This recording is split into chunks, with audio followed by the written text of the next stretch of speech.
दोस्तों नमस्कार। बिहनिया संजय से मैं कौशल तिवारी। राजनीति का अपना मिजाज है, सत्ता का अपना चरित्र है।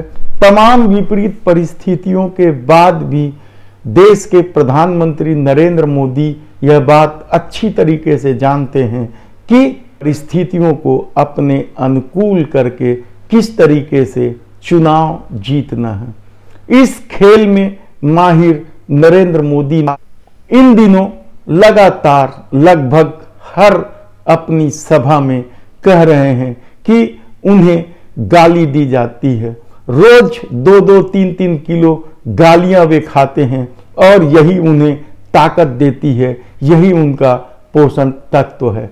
ऐसी परिस्थिति में जब चुनाव असल मुद्दे से भटक कर दूसरे मुद्दे की तरफ चली गई है, तो क्या आने वाले दिनों में राजनीति इसी तरीके से चलेगी?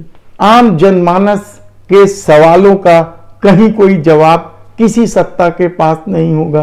बढ़ती महंगाई, बेरोजगारी, देश की बिगड़ती आर्थिक व्यवस्था, गरीबी, भूखमरी, असमानता जैसे तमाम मुद्दे इस देश के चुनावी राजनीति में हवा हो जाएंगे। यह बेहद ही महत्वपूर्ण सवाल है और इस सवाल का जवाब आप जब ढूंढने निकलेंगे तो आप पाएंगे कि इस खेल में हर सत्ता माहिर है। ये अलग बात है कि इन दिनों भाजपा की चांदी है, उसकी चल रही है और देश के प्रधानमंत्री नरेंद्र मोदी यह बात अच्छी तरीके से जानते हैं कि कब हिंदुत्व की चाशनी में रसगुल्ला परोसना है, कब लोगों की भावना के साथ खड़े हो जाना है या लोगों की भावना को अपने अनुकूल कर लेना है।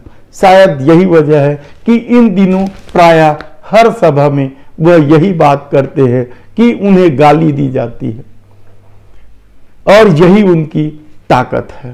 हैरानी की बात तो ये है कि यह गाली ही चुनावी मुद्दा बन जाता है और भाजपा इसमें सफल हो जाती है। जबकि आप देखें तो किस तरीके से देश के प्रधानमंत्री नरेंद्र मोदी से लेकर भाजपा के एक एक कार्यकर्ता नेहरू गांधी परिवार को लगातार गाली देते हैं, गरियाते रहते हैं, अफवाह उड़ाते रहते हैं। गांधी तक की हत्या को दोबारा नाट्य रूप दिया जाता है।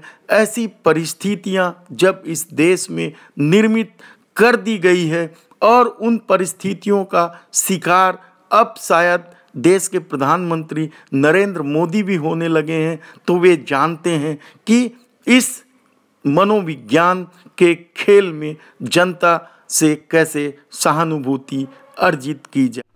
कल भी उन्होंने तेलंगाना में यह बात कही और इससे पहले भी वे यह बात गुजरात में जब वे सभा ले रहे थे तब कहते रहे। तो आखिर कौन है जो इस देश के प्रधानमंत्री नरेंद्र मोदी को रोज 2-2 किलो 3-3 किलो गालियां देते हैं? क्योंकि गाली देने का सवाल और उसे भावना के साथ जोड़ देना यह नरेंद्र मोदी का अपना खेल है, ऐसा विरोधियों का कहना है। लेकिन याद करिए कि सपन मौत के सौदागर और पिछले चुनाव में नीच और इस चुनाव में मधुसूदन मिस्त्री जैसे सीनियर कांग्रेसी जब औकात की बात करते हैं, तो क्या यही एक मुद्दा गुजरात के चुनाव में रह जाएगा? और इन्हीं मुद्दों के सहारे भाजपा इस बार भी गुजरात का चुनाव ठसक से जीत जाएगी। सवाल बहुत से हैं, लेकिन इन सवालों के आईने में क्या कुछ हो रहा है यह भी महत्वपूर्ण है। क्योंकि इस दौर में जिस तरीके से संवैधानिक संस्थाएं पंगु हुई हैं, जिस तरीके से ठसक के साथ मोदी शाह की जोड़ी के सामने भाजपा के नेता भी थर थर कांप रहे हैं, कहा जाए तो गलत नहीं होगा। ऐसी परिस्थितियों में एक सवाल तो महत्वपूर्ण है ही है कि इस महंगाई में लोगों का गुस्सा चरम पर है और वे इस गुस्से को सोशल मीडिया में भी इजहार कर रहे हैं, जिसे गाली बताया जा रहा है। दरअसल इस दौर में जिस तरीके के लब्बो लुआब या जुमलेबाजी की गई है, उससे लोगों में अच्छी खासी नाराजगी है। लेकिन इस नाराजगी को यदि विपक्ष के नेता असंवैधानिक शब्दों या गाली वाले शब्दों में तब्दील करते हैं, तो यहीं से खेल शुरू होता है असल मुद्दों से ध्यान बटाने का।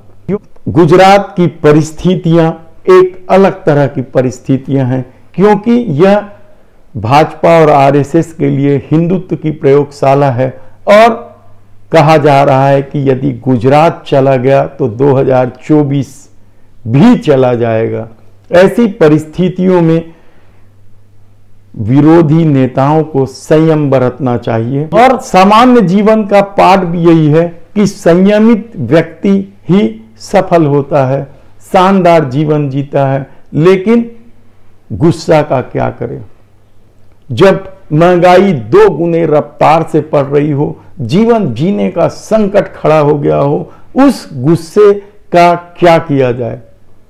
लेकिन देश के प्रधानमंत्री नरेंद्र मोदी जानते हैं कि इन गुस्सों में लोग गाली देंगे और वे जानते हैं कि आने वाले दिनों में भाजपा के नेताओं को खूब गालियां पड़ेंगी। उत्तर प्रदेश के चुनाव में जिस तरीके से मंत्री और विधायकों को भगाया जाता रहा, गुजरात में भी अभी जब भाजपा यात्रा निकाल रही थी तो बहुत सारे गांवों में विपरीत परिस्थितियां बनी और भाजपा के नेताओं को भागना पड़ा। इन सब मनोविज्ञान को नरेंद्र मोदी अच्छी तरीके से समझते हैं और वे इसे अपना रक्षात्मक हथियार बनाए हुए हैं। इसलिए चुनाव दर चुनाव वह यह बात जरूर बोलते हैं कि उन्हें गालियां दी जाती हैं। दरअसल परिस्थितियां इतनी विपरीत हो गई है आम आदमी के जीवन के लिए, इसकी वजह से लोग अपना गुस्सा जगह जगह उतारते हैं और भाषा में भी संयम नहीं रख पाते हैं। ऐसी परिस्थितियां जब पूरे देश की है, हालत खराब है, आर्थिक परिस्थितियां लगातार बिगड़ते जा रही है, डॉलर के मुकाबले रुपये का स्तर गिरता जा रहा है। ऐसी परिस्थितियों में जब इलेक्ट्रॉल बॉन्ड को काला धन खपाने का जरिया बना दिया गया है और दूसरे विपक्षी नेताओं को मिल रहे चंदे की पाइपलाइन काटने के लिए संवैधानिक संस्थाओं का दुरुपयोग किया जा रहा है, ऐसी परिस्थिति में यदि महंगाई, बेरोजगारी, मोरबी भी चुनावी मुद्दा नहीं बन पाए तो फिर गाली ही मुद्दा बनेगा क्या? यह सबसे बड़ा सवाल है। और जब से नरेंद्र मोदी प्रधानमंत्री बने हैं तब से वे विरोधियों को अपनी पीठ पर खिलाने में सफल रहे हैं।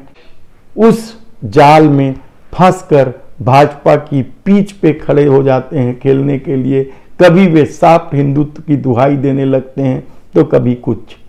ऐसी परिस्थितियों में जब गुजरात का चुनाव 2024 के चुनाव का सेमीफाइनल माना जा रहा है, तब क्या होगा? क्या देश के प्रधानमंत्री नरेंद्र मोदी को सचमुच गाली दी जा रही है? बहुत गाली दी जा रही है और इस गाली से वे इतने दुखी हो चुके हैं कि वे अपने हर भाषण में, लगभग हर भाषण में ये इसका जिक्र करते हैं। और इस मनोविज्ञान और राजनीति के खेल में क्या कुछ होगा, देखने की बात होगी। धन्यवाद।